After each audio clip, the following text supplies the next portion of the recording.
Hoki rawa mai ki kone, kua whakatārewa hia e te puni kōkiri, te kirimana whakapakari umanga Māori e kia nei ko te kau plus. He kirimana tēnei e taka atu ana ki raro i te mana whakahaere o te kaitiaki Māori. Ko te āwangawanga o te puni kōkiri, ka rea no te kaitiaki Māori kia whakaatu ātuhi i ngā hua o te kaupapa te kau plus. Kia rātou.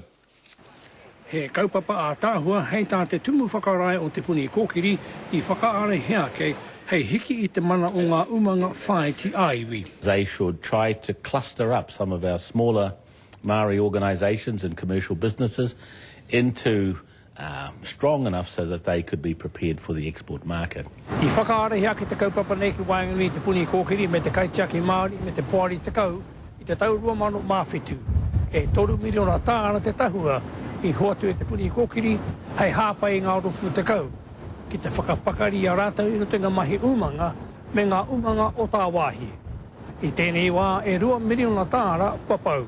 In about sort of the middle of last year, I became a little bit concerned that I couldn't see the deliverables. Kai te mā taki au i tēnā kaupapa, engari i tēnei wā, kai te noho tēnā kaupapa i a TPK me te puari o te kaupas. Mā rātau e kōrero whiriwhiri te hurahi e pai ana mō rātau. Engari, wau te minita kai te mā taki au i a rāua. E toru rau whā te kau manu i whakapaua hei whakakau i ngā umanga te kau.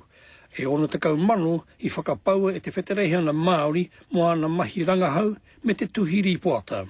And the matters were around making sure we had good value for the taxpayers' dollars, that there were no conflict of interest, that the contract was strong in terms of payment on deliverables.